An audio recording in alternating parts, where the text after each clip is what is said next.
been kindly creating this poster for us. Where you see the Gardens by the Bay detail, and we'll be delving a little bit deeper into the Gardens by the Bay as part of this talk. Nation by Design is a slogan that is the theme for this year's Singapore Design Week. And in fact, I'm here this week as part of Singapore Design Week. We just had a workshop yesterday at Raffles Hotel that was delving a little bit deeper into this topic of more than human design and post-humanism. And as a bit of a giveaway, we got a couple of tote bags that if you want to pass them around or grab one on the way out, they're here at the front. There's also a design booklet in there that talks a little bit more about the more than human approach that we've been using yesterday here in Singapore, and a little bit more about the work that we do at QUT. Now, I've added Nation by Design by nature because what we are trying to do today is to problematize the kind of tension between nation building and sustainability. So that's going to be a focus, and what I'm trying to do is give you a little bit of background on some of the research that we've been doing in the area of design and the built environment, not just across architecture and urban planning, but also interaction design and human-computer interaction in the wider design field, and how we've been pivoting and kind of progressing more into that space of relational urbanism. I'll try and explain a little bit through some examples of what that entails. I'd also like to acknowledge that my participation here today, in fact, my participation this whole week in the Design Week has been made possible through the ACM. There is a program called the Distinguished Speakers Program, and they've kindly supported my travel to Singapore. If you don't know, the ACM is the world's largest peak body, industry body for computing professionals. That includes industrial designers, I think, as well. We're very inclusive and a bit of a Catholic church when it comes to our membership. So you don't have to be a computing professional or computer science graduate in order to join the ACM. So do check it out if you haven't heard of them. We've also been just discussing over lunch some ideas about creating a local chapter that is attached to the ACM for interaction design. Singapore Design Week only really has kicked off now. So it's very early days. You can see it's not just 1 week. Whilst it's called Design Week, it's actually going all the way to the 21st of September, and it's very much a packed program. It's attached in conjunction to the 60-year anniversary of Singapore's independence. And so do check out all the different things that are going on. We've already been attending a couple of these events this week. And there are still lots of very exciting programs for everyone really to enjoy across, I think, 4 districts. So that we're going to be in Bugis, and there's also activities and events at the marina, at the science park, and at what's the 4th one? I think it's Orchid Street. Now, I got this. Is this a little bit too loud? Maybe I'll just have to put this down a bit. Is this a little bit better? So it's less echoey? Okay. This is like a 1-minute video that just kind of illustrates what the Design Council of Singapore thinks about and how it interprets and unpacks this notion of nation by design.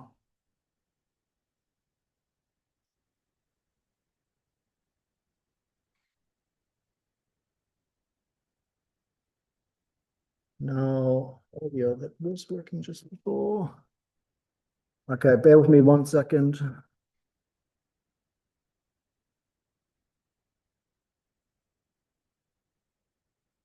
Somebody's coming through.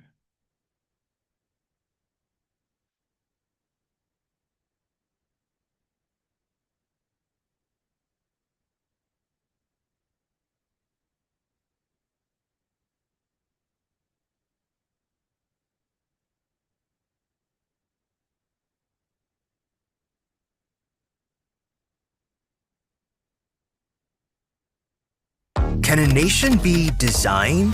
Some think they just happen.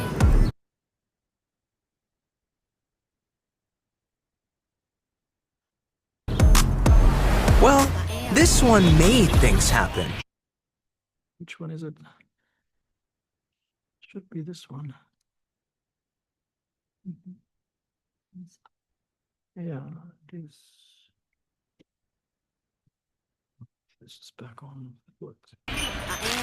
No space? No problem. It's just 6 million people after all. No resources. Really? And perhaps we've missed the brief that cities are all glass, steel, and concrete.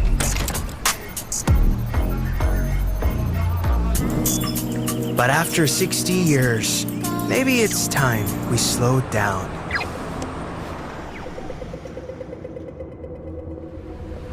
And stayed grounded. Or not. Light up. We have liftoff. And here's the thing about great design. It's not just decoration.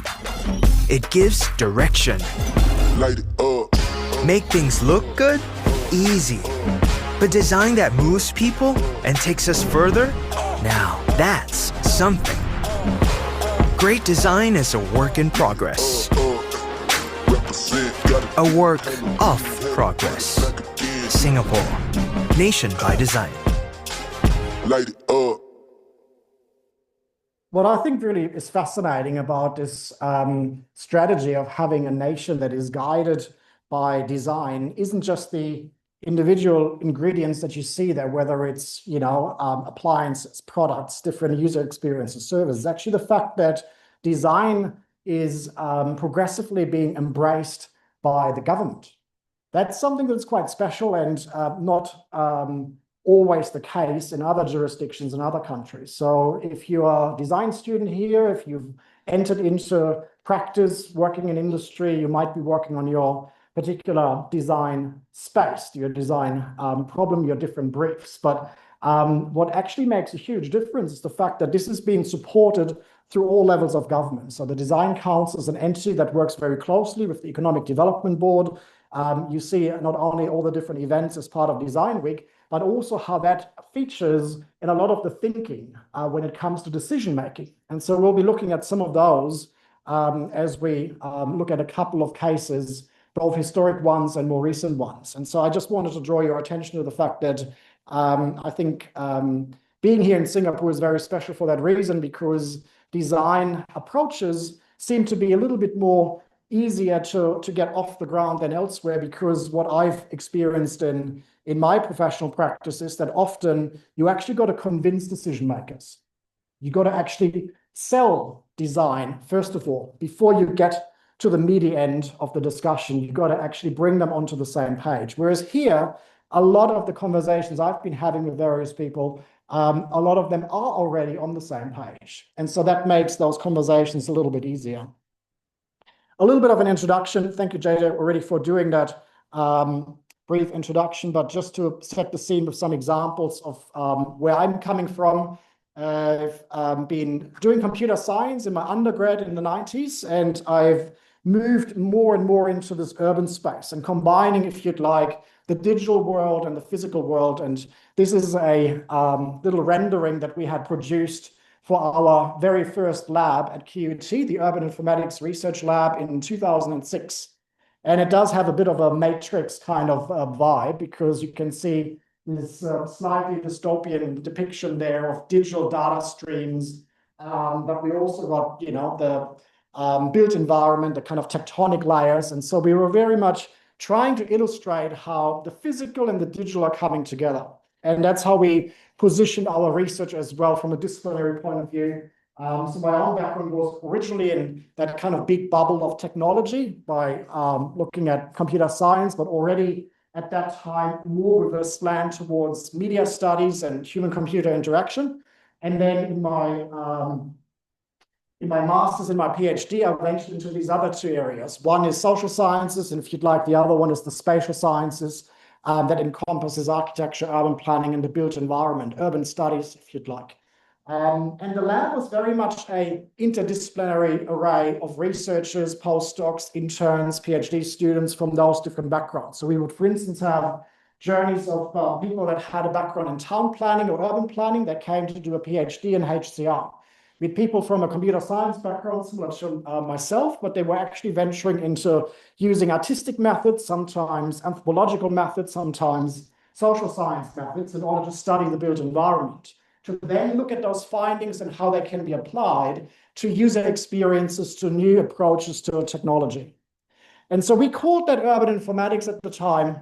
And I have to confess, urban informatics these days is very different. If you now Google the term urban informatics, sadly, what you would find is really just data science. It's very boring stuff. A lot of it got hijacked by the KPMGs and by other kinds of consultancy firms that thought that after the global financial crisis, this was a hot topic. And it was, because you can see, once we started here in 2006, it really mushroomed a couple of years later. And this is a timeline that my colleague Anthony Townsend prepared. And it only goes to 2015.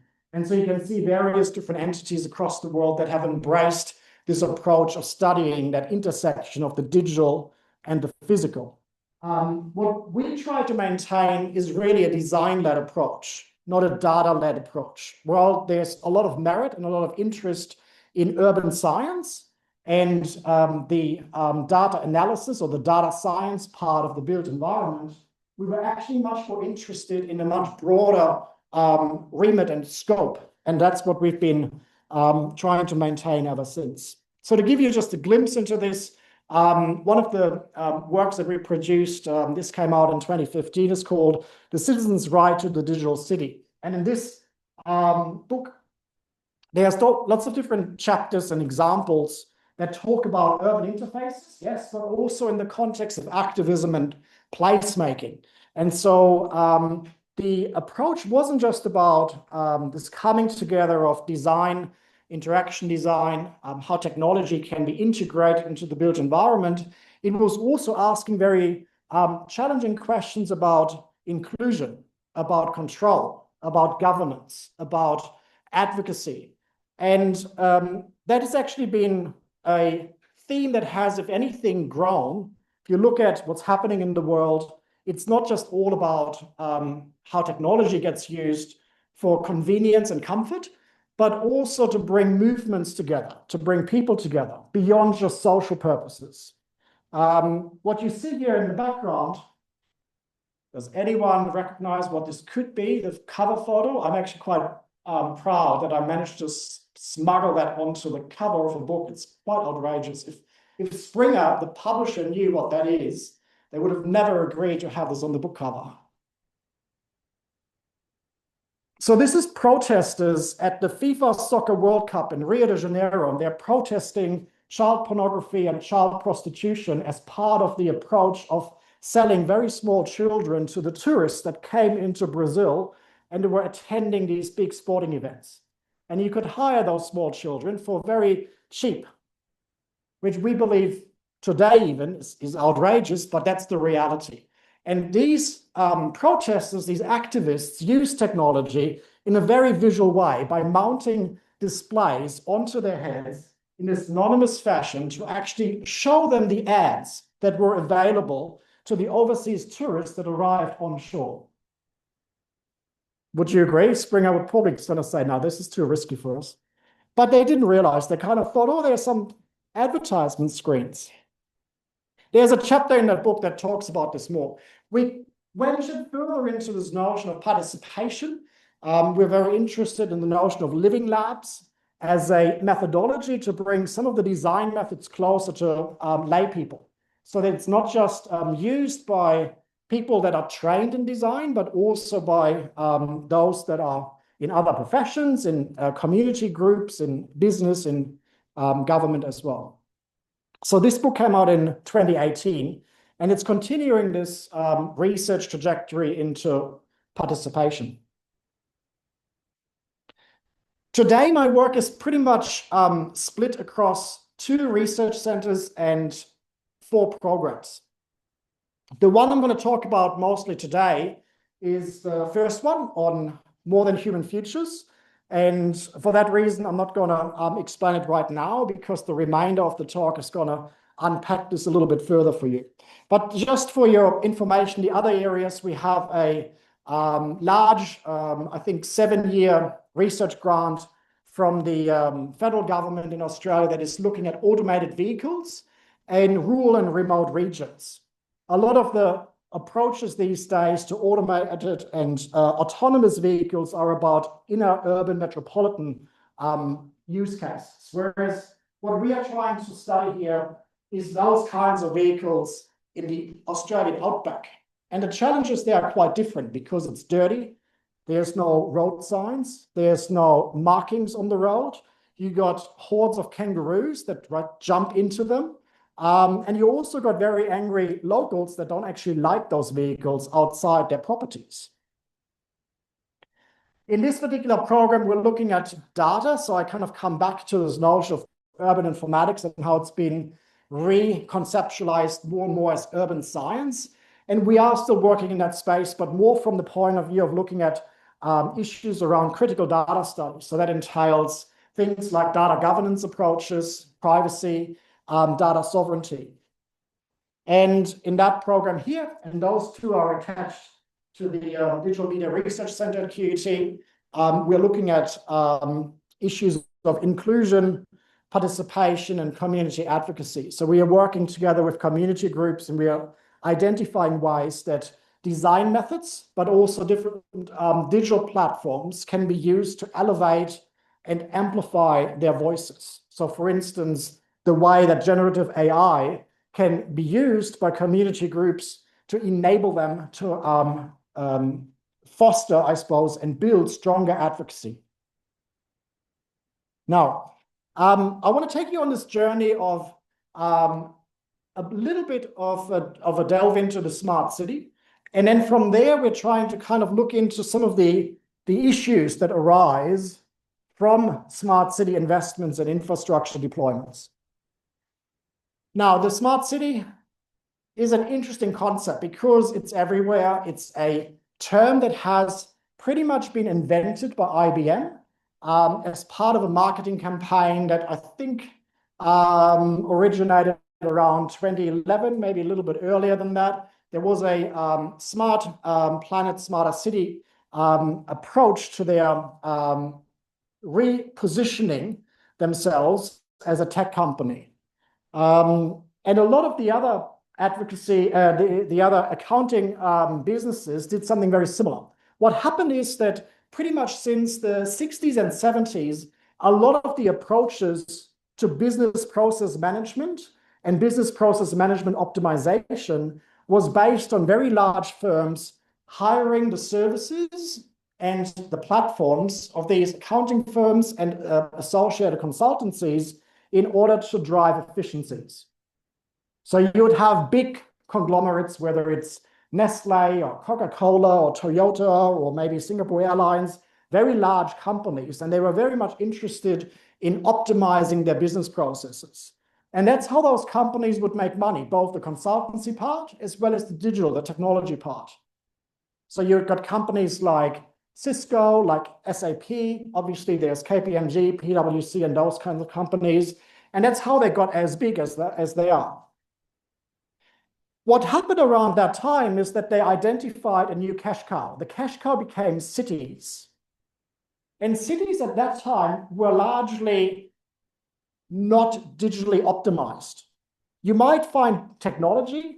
There's traffic lights, there's cameras, there is induction loops to count cars and pedestrians, but they were not really at the level that cities are these days.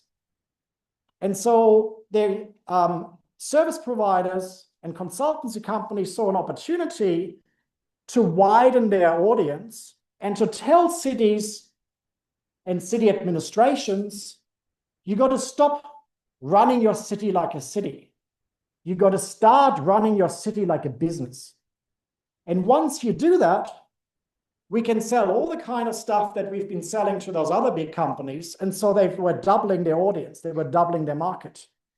I literally still hear some of the colleagues that were public servants. They were quite senior in municipalities across Australia, and they were inundated by those kinds of representatives that would knock on their doors and say, you should be buying IBM. You should be buying Fujitsu. You should be buying whatever kind of brand to run your city. And we can make all your problems go away. We'll take care of waste management. We'll take care of your traffic congestion. We'll take care of your crime problems by installing IoT devices. And that's the kind of picture that you see there that represents some of the investment in smart cities, which is about efficiencies and optimization. It's about looking at data streams and identifying ways to optimize the city. Now, that's the kind of utopian picture, but obviously in design, we look at a whole range of different scenarios from utopian all the way to dystopian. So I went to ChatGPT and said, render me a picture of a dystopian smart city, and this is what it produced. So you can see there, this is more like, Blade Runner, maybe another episode of The Matrix, maybe something that isn't quite as desirable from a urban living point of view. But it uses the same technology. That's where cameras for CCTV, autonomous aerial vehicles that might be dispatched and deployed for safety and security, all of a sudden go into that space of surveillance and targeting minority groups. We got any vegetarians in the room? Okay, what happens if we want to target you? You're not contributing enough to the economy. You should be eating more meat. We're going to find you. We're going to have you look at, what kinds of items are you buying at the restaurant? What kinds of data can we identify about our citizenry? You think that might be crazy, but those kinds of data questions are already being asked. Obviously, there's no drone that's following you, but you'd be surprised the level of granularity of data that is available to a whole bunch of different entities, both at the commercial as well as the government, in order to track and trace a level of a digital twin. The digital twin is a replica of what's happening in the real world. And it's not just happening as a very broad helicopter view. You can actually zoom in. You can zoom into very particular spaces, very particular scenarios that you're interested in order to identify what's going on. Now, the dystopian renderings also have an impact on sustainability. A lot of the kinds of deployments of smart city technology these days are being justified because we want the city to be more efficient, because efficiency, we are told, equates to sustainability. And I'm hoping that I can burst that bubble today, because that equation is not as simple as that.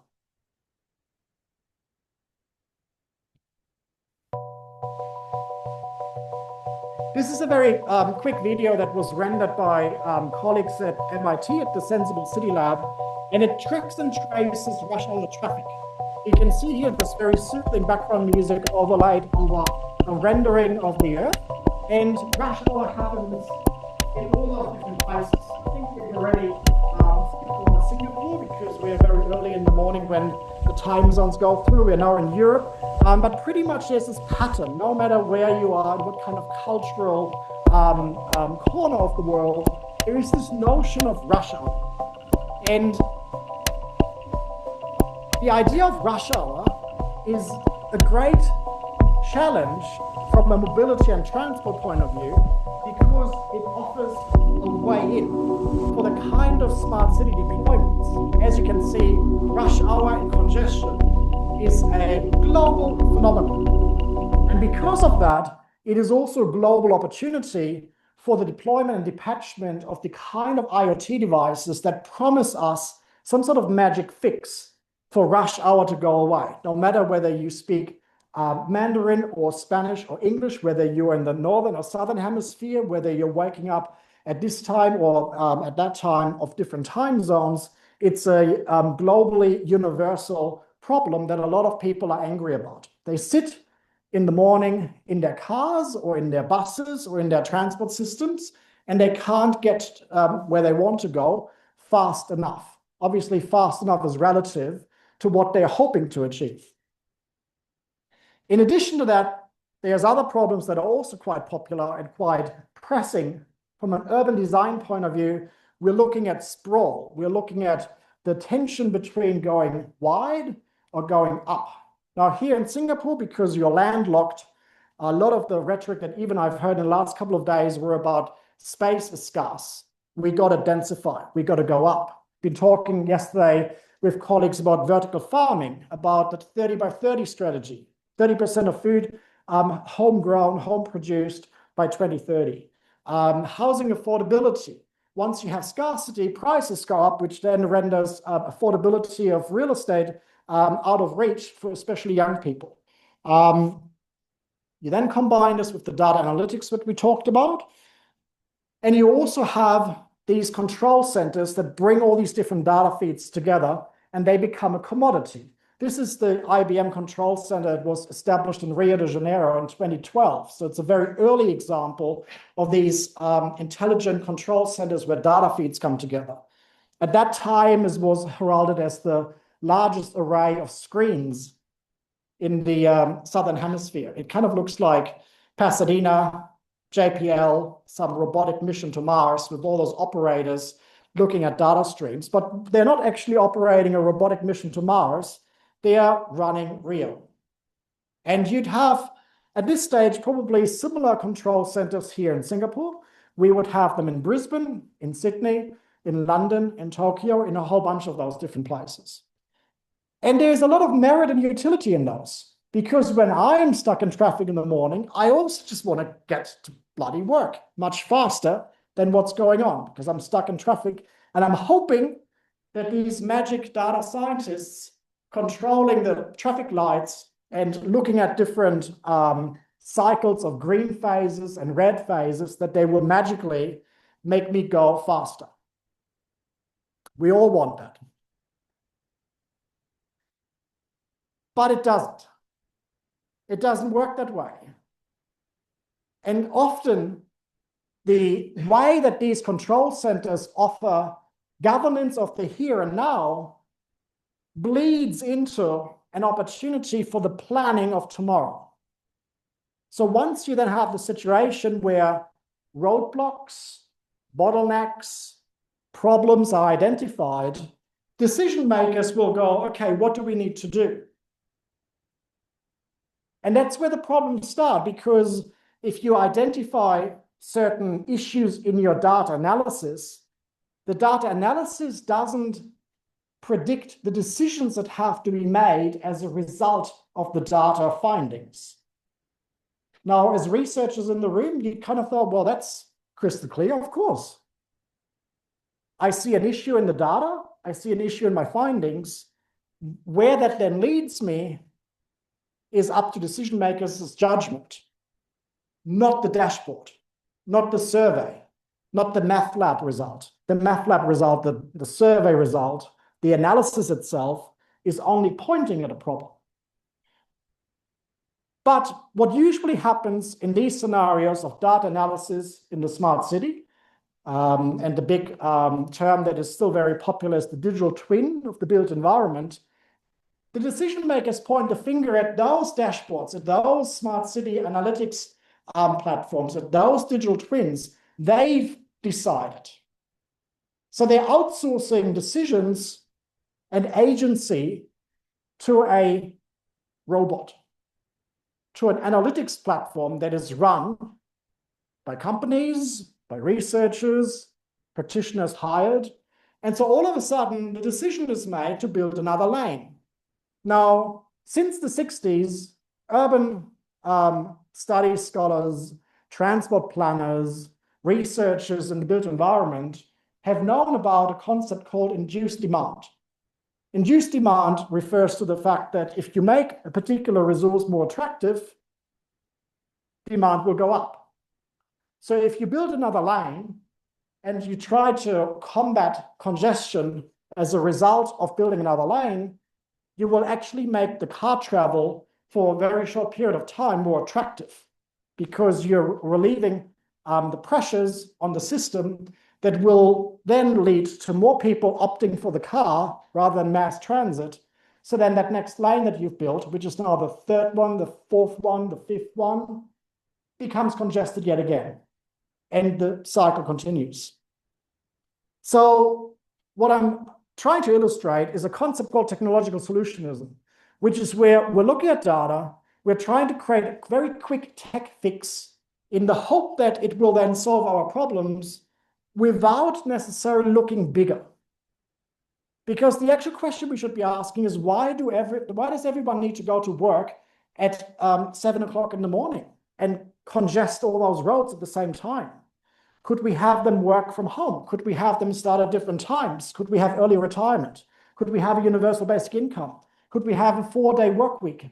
There's like so many other questions we could be asking, and usually it's designers that ask those tricky questions that could be pointing at other solutions other than crazy engineering fixes like this.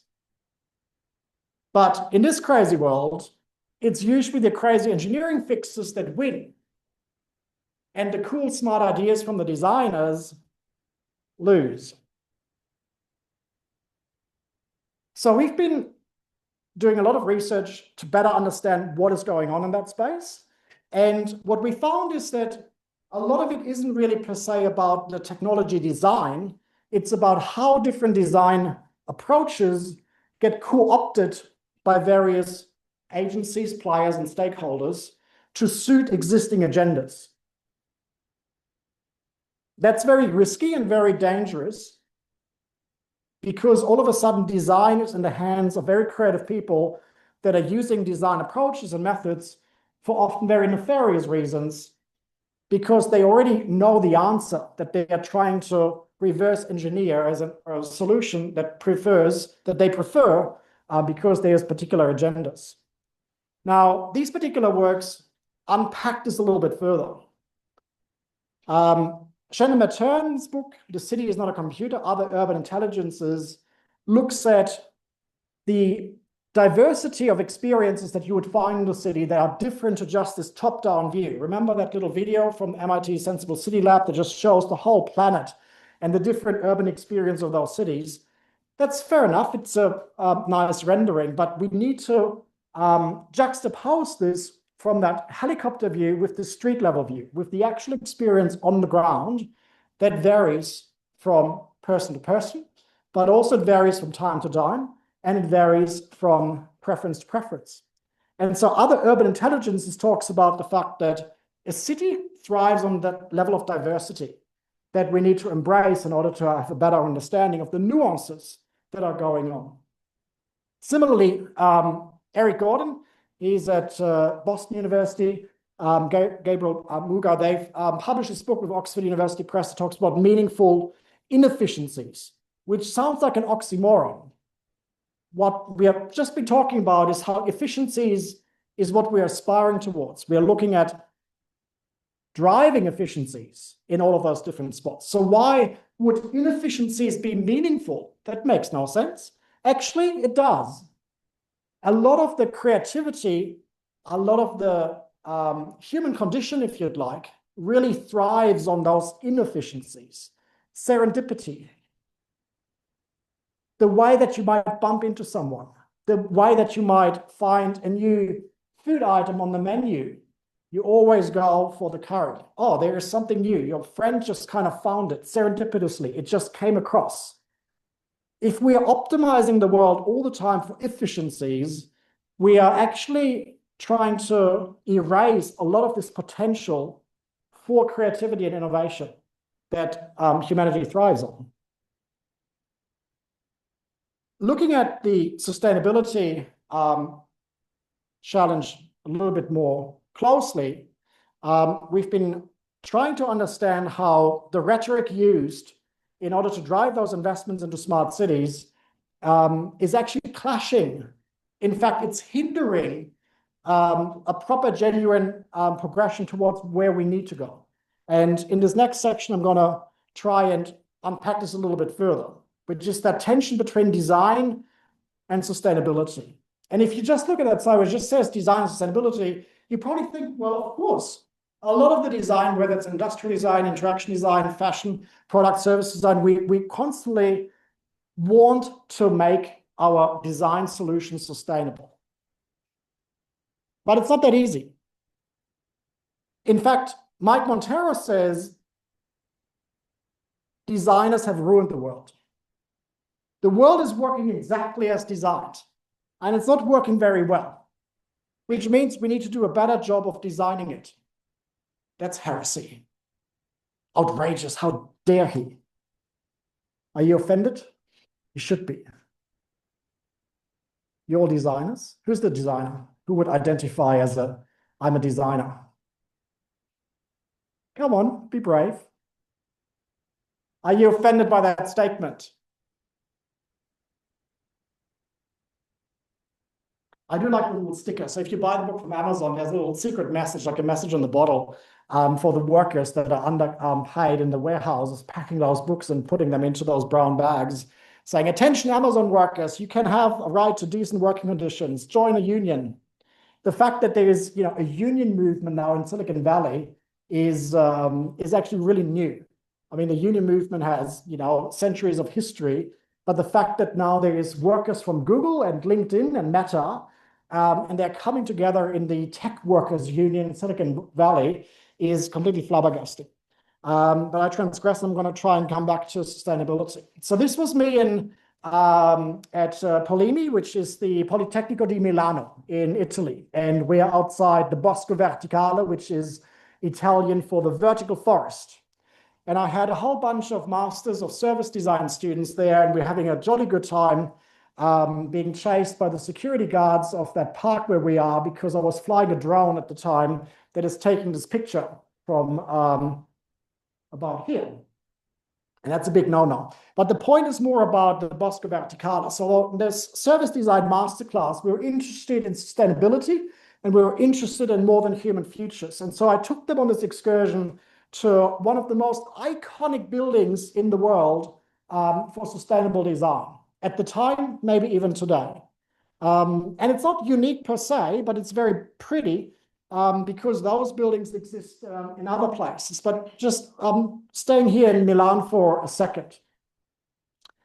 The things that you don't see in this photo are the rats and the pigeons that love this forest, because it's a forest. And a forest is habitat. And the habitat doesn't discriminate between the kinds of critters and creatures we like and the kinds of critters and creatures we don't like. Now, this is also part of Milan that is very gentrified, and it's getting gentrified even more, which means it gets more expensive. That also means the people that manage to buy an apartment in this award-winning architectural building, the Bosco Verticale, are very rich. And they often don't like to live and share their luxurious apartments with rats and pigeons, which means they're going to go. Now, you are not allowed to do anything about it because there's bylaws that regulate the way the Bosco Verticale is maintained. Now, why is that, we asked? That's because a building requires insurance. Right? Something could go wrong. Now, something very interesting could go wrong with the Bosco Verticale, which is that if you are on your balcony and you happen to be an avid amateur gardener and you muck around with the trees that are actually not just little pot plants, they are mature trees growing sometimes over 2 stories, so they are quite heavy, and you muck around and you put the wrong fertilizer on there, or you're putting something else in there trying to grow lettuce next to the tree, and you just stuff it up. The tree falls over, falls onto someone dies. Insurance, not happy. So no one's allowed to actually maintain the vertical garden unless it's the landscape maintenance company that has been hired by the body corporate to do that on behalf of the residents. So nature needs to be maintained and controlled in very specific swimming lanes. Otherwise, this doesn't work. It's a little bit of an example of solar punk, and we might get back to that idea in a little bit. Has anyone heard of solar punk? It's like a utopian version of a sustainable future that very much relies on technology to keep it all in check. Now, that happens here as well. Does anyone recognize the Capita Green building in Singapore, which is, I believe, also award-winning, one of the largest investments in a green building It has some very cool features. So that ornamental kind of tulip thingamabob that's at the top there, it's actually capturing wind from those higher levels of the building and feeds it into the interior core to try and create ventilation like a beehive. On the way from Changi to my hotel, I captured this little snapshot. I actually don't know where it is, but I suppose that main highway from the airport to the city center. And there's another example. And in fact, because we are so close to the equator and we are in the tropics, if you were to stop doing what you're doing, eventually nature will take over because it's very, very potent and everything grows like crazy. And if you are in bad luck, it's mold. But then it can turn into, very cool green spaces. So the question then becomes, how is that just, a green wall? How do we equate this with sustainability? Is that sustainable? Like, why is it sustainable? Now, if you don't know anything about statistics, and I hate statistics, I just don't do usually quantitative research very, very well. But even I can kind of see what this graph is doing. What's this graph doing? What do you see there in the data? You don't know what the X and Y axis is. I'll show you in a second, but it's like a blind person can see it. What's happening there?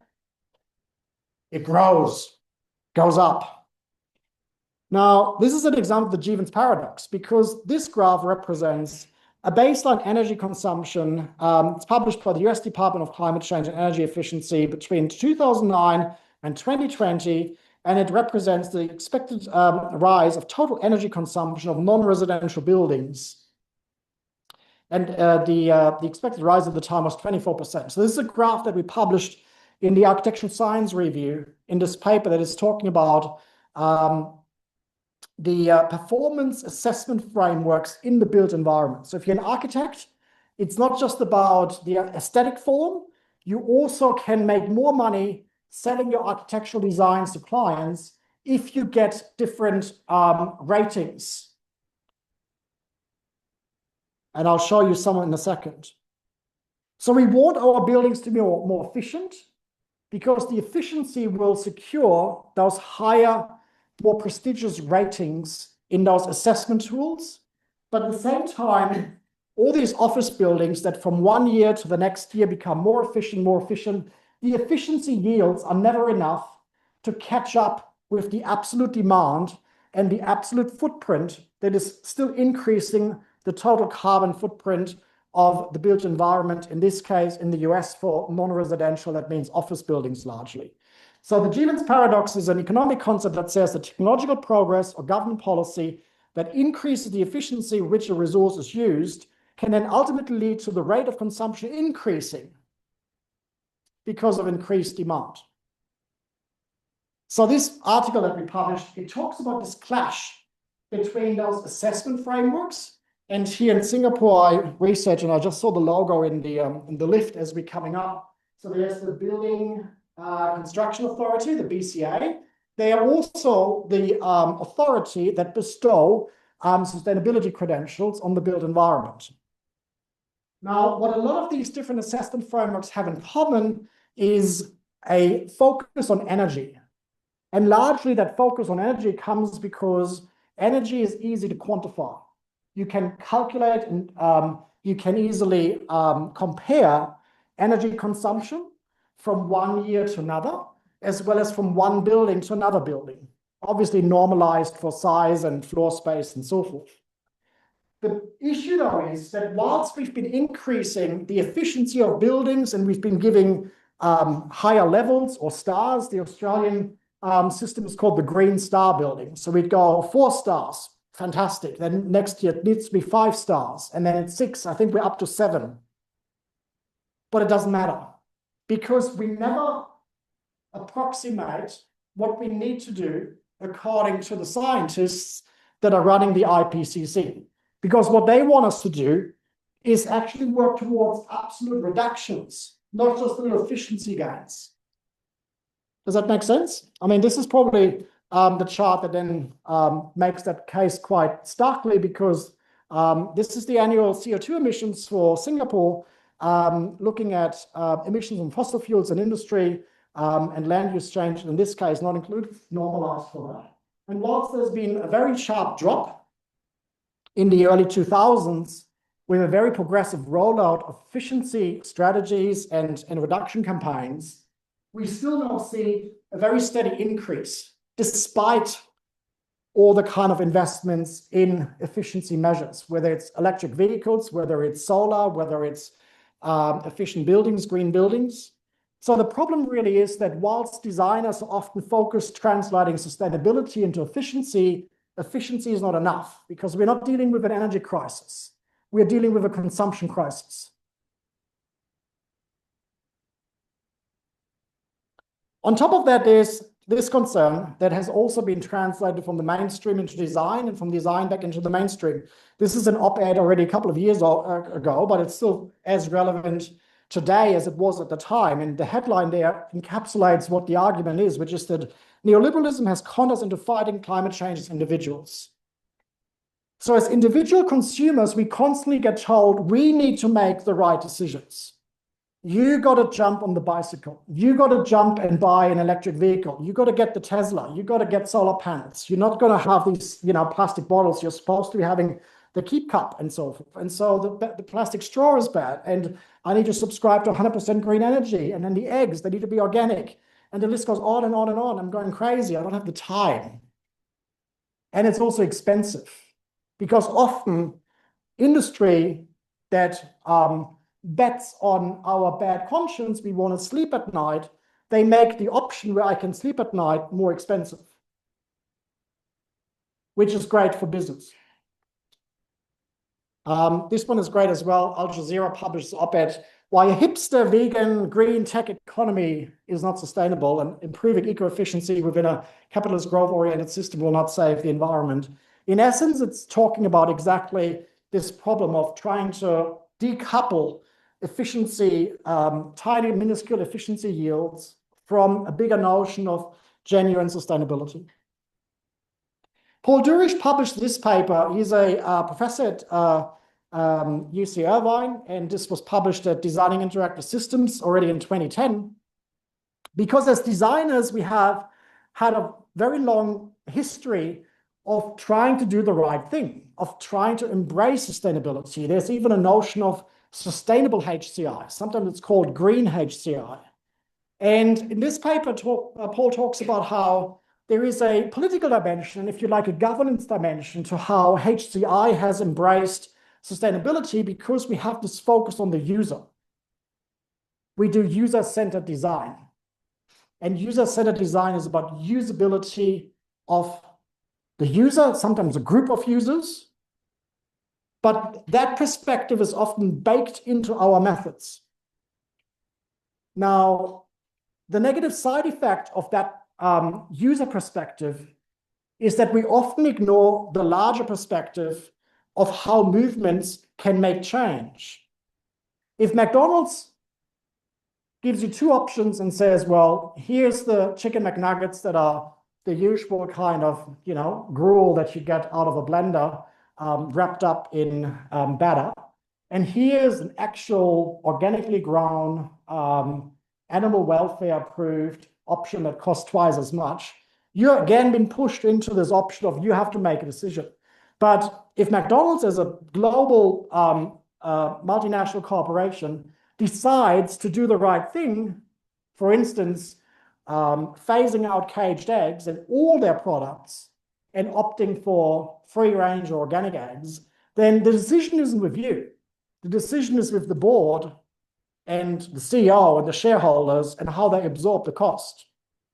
And so what Paul's talking about, how designers can actually reorient their approaches to not just constantly think about what can the user do.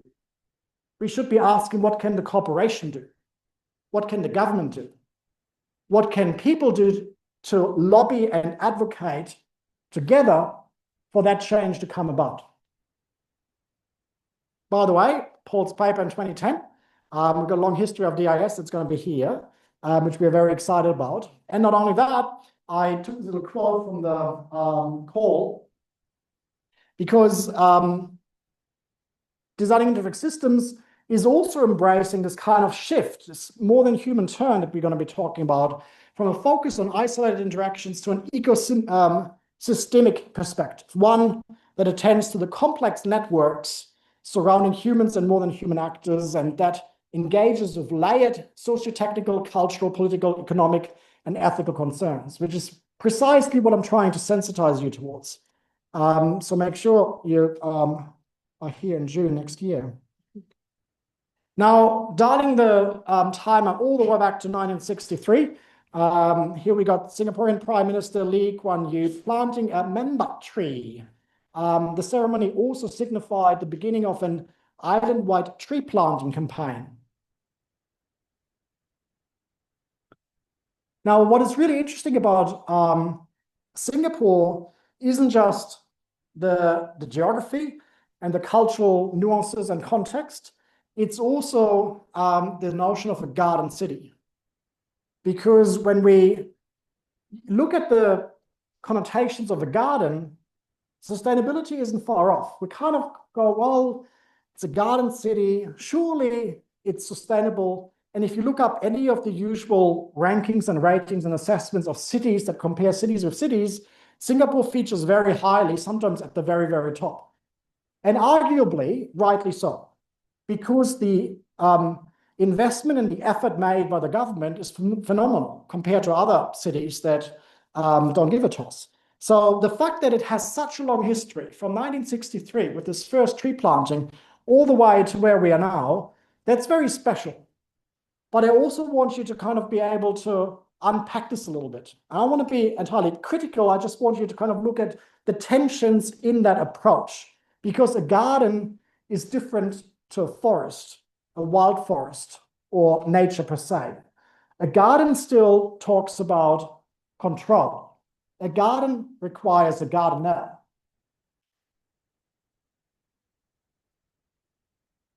Now, I wanted to juxtapose these dystopian notions with the very optimist notions of solar punk. So if you have never exposed yourself to solar punk, do yourself a favor and watch one movie, which is Wakanda, which I think is a Marvel movie, because that's a really cool. I don't really go for the Marvel movies, but I find it's really cool for its speculative design features. It actually is really useful to render these depictions of solar punk in this particular way. So you can see this particular city, for all sakes and purposes, I would say, that could actually be very close to Singapore. It's very tropical. It's got skyscrapers. It's embracing technology left, right, and center. It's trying to do the right thing. The related concept, I'm not going to go into art history and art theory, is Afrofuturism, but just to give that one credit as well, which is similarly cool. Now, if you look at the Gardens by the Bay, there is already a lot of those elements at play in that particular dynamic, because we've actually cleared the land and a whole bunch of land reclamation occurred to make space for these structures, both the domes as well as the super trees. I assume everyone's familiar and has been to the Gardens by the Bay. I don't have to explain what it is. Would be a bit weird to do this when it's just like right out there. The reason why this is interesting is because this is very much nature. Like, yes, it is nature. Like, those are not plastic plants. They're real plants. Obviously on a scaffold that is man-made, because you can go up there and you have a canopy walk. And there's light integrated, and it has a rhapsody that goes off with nebulas and light shows and multimedia fireworks at, I think, 7:30 and so forth. And so whilst we do have this representation of nature, it's a certain type of nature. It's a particular garden because it has been curated for us. The plants have been specifically selected to be resistant and resilient, to be able to grow there, to be in bloom at certain times in order to survive in the spot that they've been put. There's this work by J.B. Wang that I highly recommend you check out, because it's very much a assessment and a unpacking of these tensions of not just the Gardens by the Bay, but the approach of Singapore moving from a garden city to a city in a garden.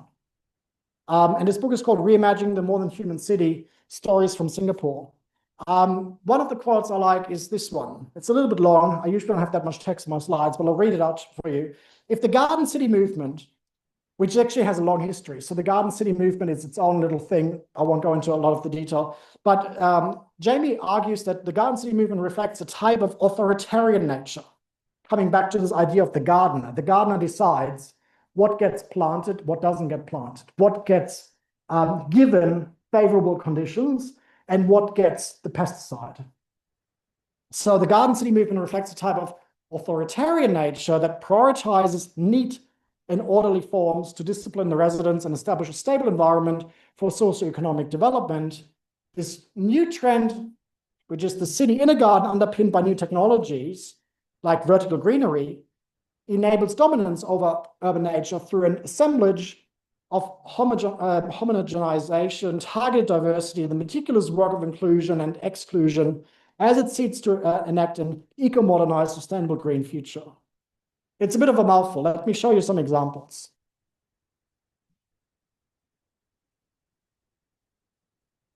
Now, you might see this everywhere, and you kind of look at it and kind of go, yeah, what are you on about? Why am I showing you this? This is one of the very, very tiny fractions or examples, if you'd like, of that particular tension, because the pigeons are not dirty per se. There's no such thing as an animal that is dirty. Like, animals were not born dirty, right? The notion of the pigeons being dirty actually comes with a whole bunch of connotations because there's too many. Because there's too many, they're prone to diseases. Because they are carrying diseases, we consider them dirty. And maybe also because they are somewhere foraging in the rubbish, and we associate the rubbish of being dirty. So then the pigeons foraging in the rubbish are dirty as well. So then the birds are dirty. But the birds are not dirty. Like, that is a direct kind of labeling that is required in order to keep in control a bird species that is now a pest because it thrives in the Singaporean environment. We've actually created an environment that is amazing. Pigeons love it. That's why there's so many of them. There's probably more pigeons than Singaporeans because there's so much to eat. And I've experienced this here as well. I can attest to the fact, so much to eat. So yes, you shouldn't be feeding them in addition to all the food that's already everywhere because they're just thriving. Like, imagine living in this, hotel, and there's constantly room service. They just ring the bell, and it's like more food, and they don't have to pay for it. So it's just, of course, it's a pest. So the way that we are making decisions as not just governance authorities, but as designers about what thrives and what doesn't thrive is something that creates tensions in the way sustainability gets progressed, because we're actually then creating further problems. If you look at this little creature, which I thought was quite cute, this was at Raffles Hotel, so it's a very luxurious snail because it checked into Raffles Hotel. But they're everywhere at the Raffles. It's like, wow. And I didn't know anything about these particular ones, but they're also a pest. Did you know they're a pest in Singapore? You might have seen them everywhere, but yeah, they're classified a pest too. So they're African land snails. They don't belong here. They were introduced by the Japanese in World War I believe, or II, whatever. I'm not a historian, one of those. And they were a source of protein. So they were actually a food source at the time. And because they don't have any predators, they're now everywhere as well. And not only that, they also carry diseases because they kind of go over rat droppings, and the rats carry the meningitis virus, and then the snails kind of carry it, and it can cause serious problems. So what I'm illustrating is that nature is very entangled. And the city in a garden talks about how we are actually gardeners. We are trying to govern the human population to help us in the horticulture of Singapore as a living habitat within a garden environment, where these creatures are given the label of pest and other creatures are given protection. So this was around the corner from my hotel, where this lonesome tree, surrounded entirely by a construction site, was afforded its own fence. And I thought that's amazing. That would never happen in Australia. Australia was just like, cut it off, bloody tree in the way.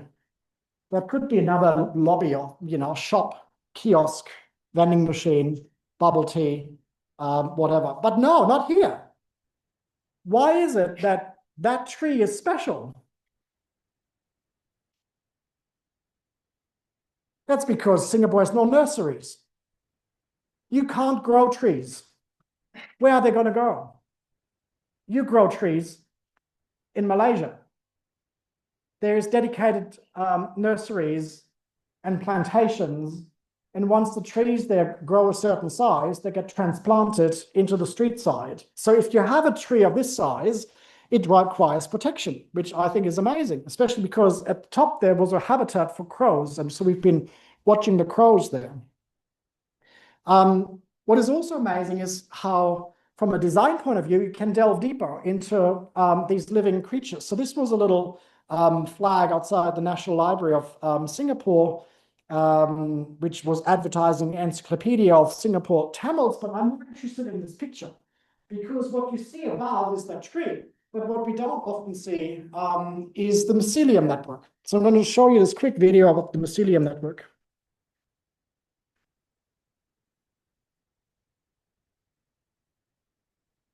Trees are the tall pillars that act as the foundation for thousands of ecosystems. We think of trees as their own individual beings, but in the heart of every forest lies an unseen network. A natural internet connecting trees through an incredible system of fungi. Meet mycelium. Mycelium is nature's underground superhighway. Essentially the root of a mushroom, these thin threads of fungi form intricate networks linking trees and plants in a fascinating web of communication. Through the network of mycelium, trees communicate, sharing nutrients, water, and even information. It's a remarkable symbiotic relationship where trees support each other, much like a community. When one tree is in need, others respond by sharing essential resources. A mature tree with an abundance of nutrients could share with younger or weaker trees in need through the mycelium pathways, ensuring the entire forest remains healthy. Similarly, when one tree senses a threat, like an insect invasion or disease, it can release chemical signals into the mycelium network, alerting nearby trees. This prompts them to produce defensive chemicals, strengthening their immunity against the threat. Trees also communicate with each other about the availability of resources like water. In times of drought, trees with deeper roots might share water and nutrients with those closer to the surface through mycelium, maintaining balance within the forest community. Mycelium plays a vital role in fostering healthy forests worldwide. Join us in our mission to plant trees and support this natural connectivity that sustains life on our planet. Together, let's nurture the mycelium network and grow a greener, more connected world for generations to come. Mycelium is super cool. If you think that AI is cool, have a look into just starting to research into mycelium. It's just completely amazing. And from a design point of view, it has so many implications, right? So if you're a landscaper, if you're an architect, if you're an urban designer, and you see this lone tree there, with that knowledge of mycelium, you actually realize that it can't actually connect to anything. Like imagine you're left without a farm. There's no reception. There's nowhere to communicate because the trees are not actually planted in a density that's sufficient for them to establish those mycelium networks. Well, they might still grow. Maybe we'll give them some fertilizer. But with that kind of knowledge from a design point of view, it's not about increasing the level of fertilizer. It's actually about design decisions about the distancing, the spacing of those trees to enable a mycelium network to be established in order for the trees to thrive and establish resilience. So this is just like a tiny, tiny little example of where a more than human perspective that has a more nuanced, I suppose, understanding of non-human life forms can be integrated to design decisions in order to then make better design decisions and design better outcomes. We've been looking specifically at how that operates in the plant world. This particular paper, and I'm happy to share the slides with you, was published in the International Journal of Human Computer Studies. We've been looking at how there's a lot of different examples, not just in interaction design, but design research and scholarship more widely, that is trying to move from a plant as a utilitarian object that just sits in a pot plant and is pretty and is ornamental, but it's at the end of the day cosmetic, to move from that to that of a plant as a living co-inhabitant, and what kind of design interventions we can imagine in order to elevate that level of agency of plants to live in harmony with humans. So in this final section, I'm just going to talk a little bit about this work, which is an ongoing work. It's not just done by us, but it's also done by lots of different colleagues. As I said, it is embedded in the call for this 2026, as well as other conferences, other journals, and special issues. And it's really, in a nutshell, about moving from a human-centered point of view to a life-centered point of view. And the human-centered point of view that is depicted there on the left side, the problem isn't always having the human there at the center and everything else to be subservient. What I believe, and it isn't very well depicted in this illustration, the actual problem of human-centered design is that it's not about humans at all. The problem of human-centered design is that it's about money. The way that human-centered design methods have been originally conceptualized are actually in harmony with well-being. It's in harmony with planetary and human well-being, with flourishing, with care, with a whole bunch of the attributes that are very much compatible with this view. The problem with human-centeredness is that it's co-opted by industries to sell shit. As designers, you're given briefs to make products that sell. And that all of a sudden is actually higher than all of that. The actual objective is to satisfy the client, whether it's to sell cars or solar panels or buildings. And that's where a lot of this thinking falls by the wayside, and we end up with what's called greenwashing. So in this final section, where we talk about relational urbanism and more than human futures, I just want to give you a very kind of quick glimpse into something that I hope you might want to read up more on, which is more than human futures and more than human design. And I usually start with this book, which is a great book. It's not an academic book at all. David Abrams is, how would we describe him? He's definitely an anthropologist because he's been traveling the world and looking at various different cultures, but he has a very inquisitive way of conveying those accounts that are not very scholarly or dense. It's very accessible. So I definitely recommend you having a look at it. In a nutshell, it's called The Spell of the Centuries because his argument is that we have unlearned how to read nature. So spelling is both the spell as in magic, but also spelling like spell a word, like ABC and so forth. So he's arguing that by the way we've rationalized the world and through enlightenment, we've actually been more and more distancing ourselves from our ability to read nature. And you would find a lot of First Nations people, indigenous peoples of the world that are still living in harmony with nature because they have maintained their ability to read nature, which means to read the signals that come from fauna and flora, from seasonality, from the natural environment that we are often very removed from. Now, that has been translated into a whole body of scholarship, and I won't go into all of those, but I've put them up there for you to check out at your leisure. The one that I really liked that was quite fundamental now was Laura's work here that was published in Design Issues, where she talks about the decentering of humans in the design of collaborative cities. And so this was a bit of a starting point for how more than human thinking was introduced into design studies. We've started to adopt that level of thinking that actually has been occurring in the environmental humanities for quite some time. So it's not an invention of design research or design scholarship. It's actually existed as a concept in the environmental humanities for a long time. But what we try to do is think and rethink and reconceptualize design methods in order to be more attuned with that more than human perspective. So this is an example a couple of years ago where we were at the participatory design conference that happened in Belgium, in Hasselt and Genk. And we adopted this approach of noticing by actually wearing animal masks. They were a little bit of a gimmick, but they were quite effective. So we were actually trying to empathize with different urban critters and creatures that exist in that city environment. So you can see me wearing a bee mask because I'm a hobby beekeeper.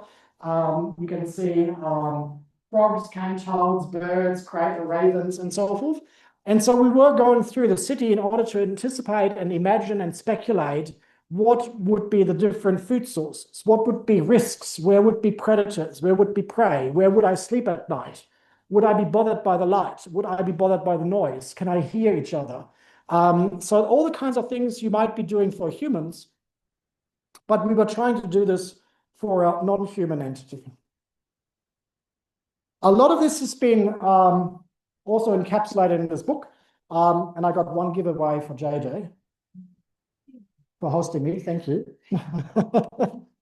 And I got another one here as well to give out. So this book, and you can see the cover there, it shows one of these magnificent trees that has been cut in order to make space for a power line.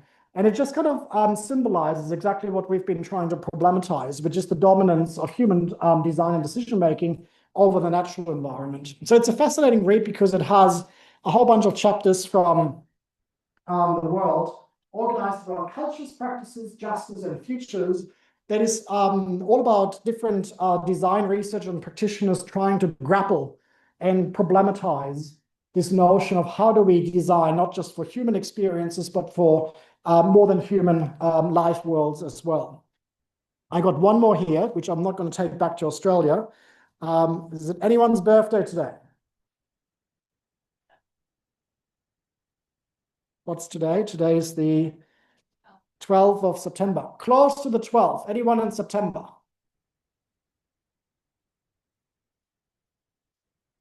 '28th of September. Can anyone beat that?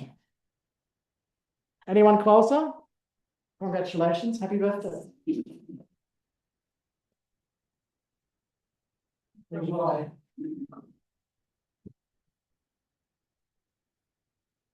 You can also access the digital version if you want to just check out some of the chapters that you're interested in.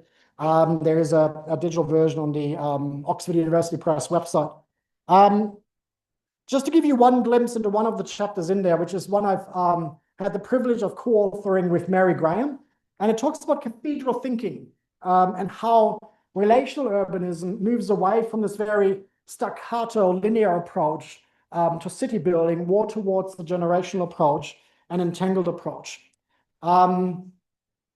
This is the Sagrada Familia, which has been under construction for 140 years, with the work beginning back in 1882. And it's now in the final phases and expected to be fully completed by 2030. I think maybe they've been talking, I think I saw something in the news that they might be finishing some parts earlier. I mean, a building like that is never fully finished. But the idea of cathedral thinking really encapsulates that the architects or designers would be long dead by the time that the object is completed, in this case, the cathedral. Now, that doesn't happen that often anymore these days. In fact, it's the complete opposite. We'd be trying to build something really, really fast and break it fast and then have another cycle. The iPhone has just been released, iPhone 17 has just been released, and everyone's going crazy about what's going to be the iPhone 18. Well, first buy the 17 before you speculate about 18. So this is one of the chapters in this book, which is called A City of Good Ancestors.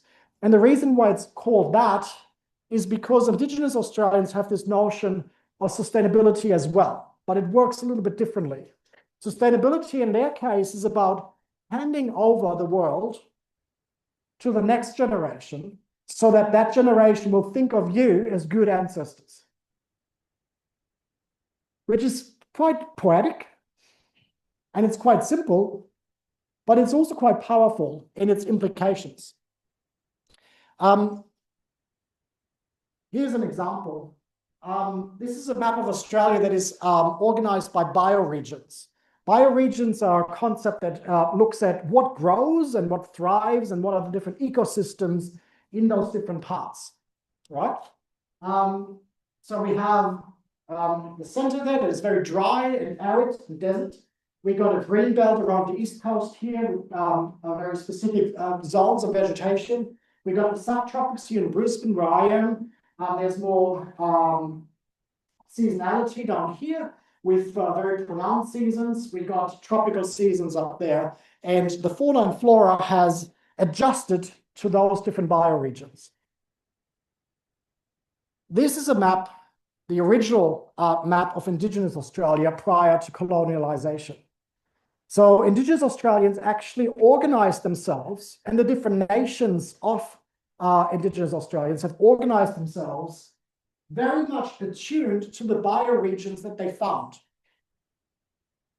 So rather than think of it as there is Queensland, there is Queensland Queen, as in Queen, the British Queen. No, we actually had nations that were settled and specialized their practices and their way of looking after the land in tune with what they found. That's something that might look, very intuitive, but it's actually something that you don't see very often, because what we do is cut across. We kind of try and control it, and we say, well, no, our zone here, this is Sydney, this is the local government area for this city and for that city. And then we have nations that get divided into 3 levels of governance, whether it's federal, state, and local. And the regions, the bioregions, they might be a nice little statistical tool for biologists and scientists, but they don't often feature in the way we govern the land. The land gets governed by real estate, not by bioregions. And that's where those clashes occur. So in this chapter, this is Mary, by the way. She's an Indigenous elder, but she's also by now quite elderly. She's outlining the kind of first principles of Aboriginal law and ethics. And in those, she says, in Aboriginal law, the 2 most important kinds of relationship in life are, firstly, those between land and people. And secondly, those amongst the people themselves. The second always being contingent upon the first. First laws, the land is the law. And second laws, kinship, custodianship, locality, balance, separating power and authority, everyone belongs, the landscape is alive. Now, those sound like very abstract cultural terms that made sense in those days, when you kind of think, well, how do we design something that actually has relevance these days? How could we take some of that on? And so our third co-author is Michelle. Michelle is a lawyer, which you kind of think, what's a lawyer doing in all of this? Michelle specializes in earth jurisprudence. Earth jurisprudence is the field of law that deals with the rights of nature. And so she was very interested in translating some of this, and the concept that she came up with is called green prints, which is really interesting.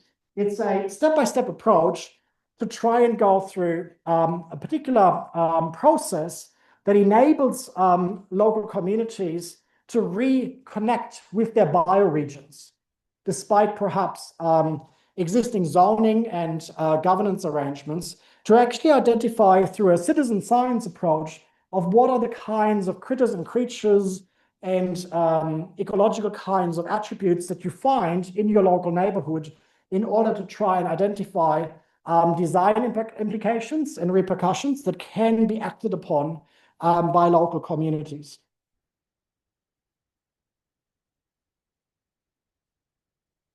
Now, if you're interested in finding out more about the work that we do, we have created a research group at QUT on this topic, which is the More Than Human Futures research group. There's a website where you can access our projects, and there's a seminar series that is recorded. So you can go under events and look at some of the recordings and find a little bit more of how we are trying to translate some of these approaches into practice, into design practice. And that's all I have for you today. Thank you very much.